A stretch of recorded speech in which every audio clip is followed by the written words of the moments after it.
বীরেন্দ্রনাথ চট্টোপাধ্যায়ের লেখা ছোট গল্প আমরা মানুষ। দুপুরে সবার অলক্ষ্যে দে ছুট। ক্ষেত খামার, মাঠ ঘাট, পুকুর পাড় সব ডিঙিয়ে সোজা একেবারে আমবাগান। প্রায় তিনটে দিন ঘরের মধ্যে আটক থেকেছে, আর পারা যায়? গ্রামের মধ্যে একটা গুমোট অবস্থা চলছে কদিন ধরে। সুদূর কোন অযোধ্যায় কি ঘটেছে মন্দির মসজিদ ভাঙচুর নিয়ে, তার জের এই গ্রামটার উপরেও এসে পড়েছে। এ পাড়া ও পাড়া যাওয়া আসা তো বন্ধই, দু পাড়ার মানুষজন এমনভাবে চলাফেরা করছে যেন কোনো কারণেই না এক পাড়ার মানুষকে আরেক পাড়ার কোনো মানুষের ছায়া পর্যন্ত মাড়াতে হয়। স্কুলগুলো সব বন্ধ। আজ হাটবার ছিল, হাটও বসেনি। সর্বত্রই একটা কি হয় ভাব। বড়দের মুখে একটা কথা প্রায় সর্বক্ষণ লেগেই আছে, অযোধ্যা অযোধ্যা অযোধ্যা। খবরের সময় টিভিতে রেডিওতে সবার চোখ কান পাতা, কোথায় আবার নতুন কি ঘটল। বড়দের কথাবার্তা শুনে মনে হচ্ছে বাইরের জগতে যখন যাই ঘটে থাকুক, এ গ্রামে কিন্তু কখনোই কোনো কারণে এমন অস্বস্তি এবং দমবন্ধ করা অবস্থা হতে কেউ দেখেনি। এই দমবন্ধ করা অবস্থা থেকে নিষ্কৃতি পেতেই গোপাল কোনো কিছুকে পরোয়া না করে এক ছুটে পালিয়ে এসেছে বাড়ি ছেড়ে। এই সময় আলতাপ যদি সঙ্গে থাকতো।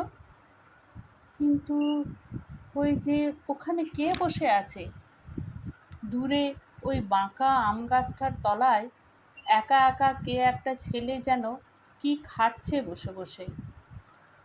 আলতাপ না? নিঃসাড়ে আরেকটু এগিয়ে পরিষ্কার বুঝল, আর কেউ না, আলতাপই বটে। চুপি সারে পিছন থেকে ওর চোখ দুটো চেপে ধরতে কে কে বলে চিৎকার করে আলতাপ নিজের চোখ মুক্ত করে নেয়। তারপর আনন্দে একে অন্যকে জড়িয়ে ধরে। আলতাপ বলে, গোপাল তুই তুই এলি কি করে এখানে? বাড়িতে মানা করেনি? আমি লুকিয়ে পালিয়ে এসেছি। আজ সকাল থেকে তোর কথা খুব ভেবেছি জানিস। আর কদিন ঘরে আটকা থাকবো বল? কিন্তু হ্যাঁ রে আলতাপ, মুখে তোর কি লেগে আছে? কি খাচ্ছিলি তুই? আলতাপ মুখ নামিয়ে নিলেও ও যেখানটায় বসেছিল সেখানটা ভালোভাবে লক্ষ্য করে গোপালের বুঝতে বাকি কিছু থাকে না। গোপালের বয়স মাত্র 12 হলেও আলতাপদের সংসারের অবস্থা সে সব বোঝে।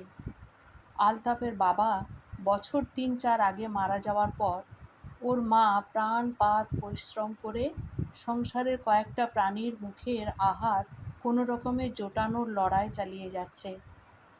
ঘরে আরও 2টো বাচ্চা আছে, বুড়ি দাদি আছে।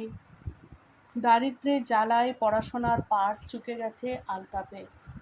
বনে বাদারে ছাগল চড়িয়ে বেড়ায়। মধ্যে মধ্যে হয়তো দাদাজির স্কুলে যায়। কিন্তু সে যাই হোক, ওদের দুজনের বন্ধুত্ব আছে বরাবরই অটুট।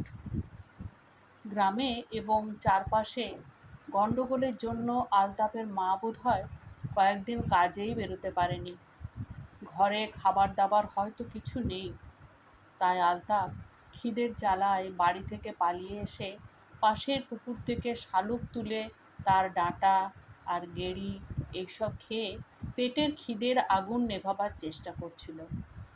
তাদের বাড়ির আরও বাচ্চাগুলো, তার দাদি বুড়ি, তার মা, আলতাপের সঙ্গে তাদের কথা ভেবেও বুকের ভিতরটা মোচড় দিয়ে উঠল গোপালের।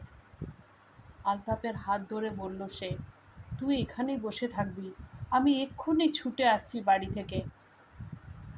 কিন্তু যাওয়া হলো না গ্রামের দিকে গোপালের। গ্রামের ভিতর থেকে চিৎকার চেঁচামেচির শব্দ ভেসে এলো, সেই সঙ্গে দেখা গেল ধোঁয়া। দু পাড়ারই একসঙ্গে অনেকগুলো বাড়ির খড়ের চালে ধোঁয়া আর আগুন। যাস নে গোপাল, দেখছিস গোলমাল শুরু হয়েছে গ্রামে, এখানেই থাক এখন। কিন্তু তোর যে খুব খিদে পেয়েছে, তুই এখন কি খাবি?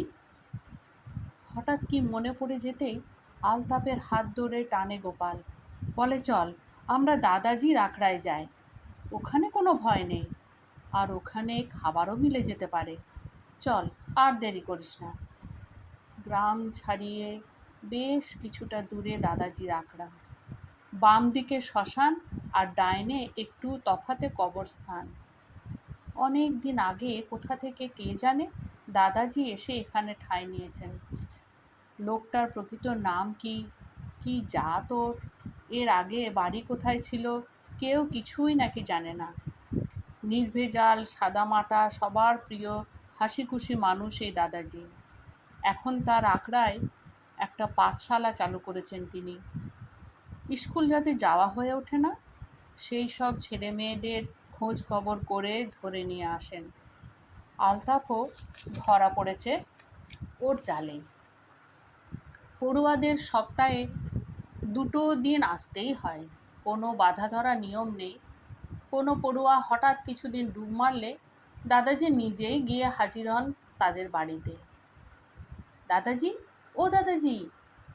দাদাজির প্রথমটায় সাড়া মেলে না। গভীর উৎকণ্ঠার সঙ্গে উঁচু ঢিবিটার উপর দাঁড়িয়ে গ্রামের দিকে লক্ষ্য তখন দাদাজি। একটু পরেই পাশে তাকিয়ে অবাক, মানুষজনের আর্ত চিৎকার, আগুন, ধোঁয়া, এসবের মধ্যে তার খুব কাছাকাছি এসে দাঁড়িয়েছে অবোধ নিষ্পাপ 2টি বালক। দুটিই তার চেনা। তোরা এখানে পালিয়ে এসেছিস? না দাদাজি, আমরা বাগান থেকে আসছি। আলতাপের খুব খিদে পেয়েছে, ওর 2 দিন কিছু খাওয়া হয়নি। ওকে কিছু খাবার দেবেন? দাদাজি ওদের দুজনের মাঝখানে এসে দাঁড়ান।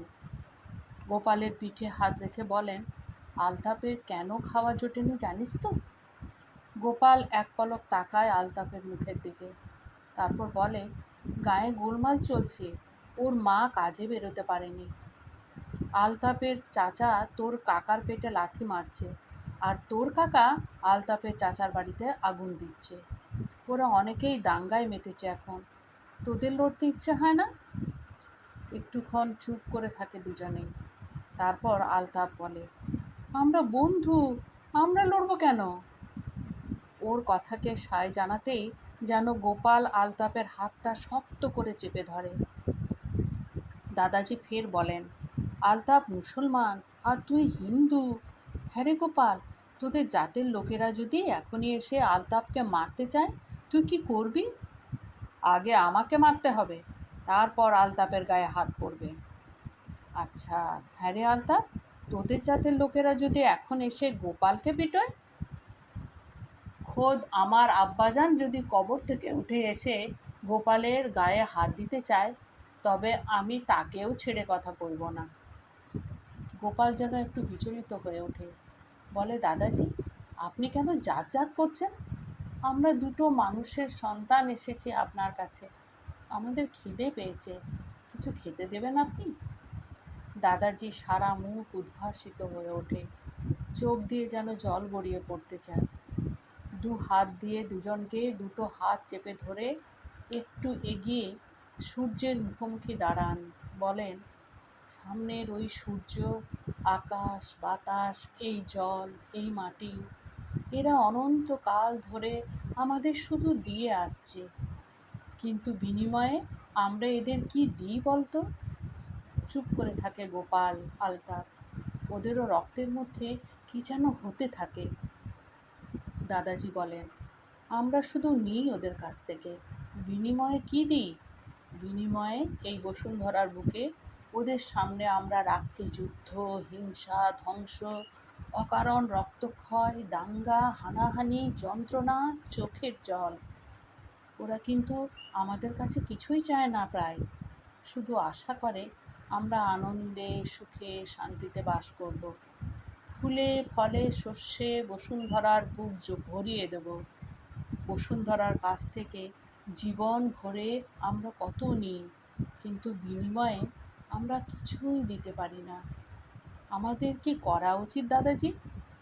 দুজনের কাঁধে হাত রেখে নিজের আখড়ার দিকে এগিয়ে যেতে যেতে বলেন দাদাজি, ওই বুড়ো খোকারা, মূর্খেরা যা করছে করুক, তোরাই ভবিষ্যৎ, তোরাই আগামী দিনের আলো।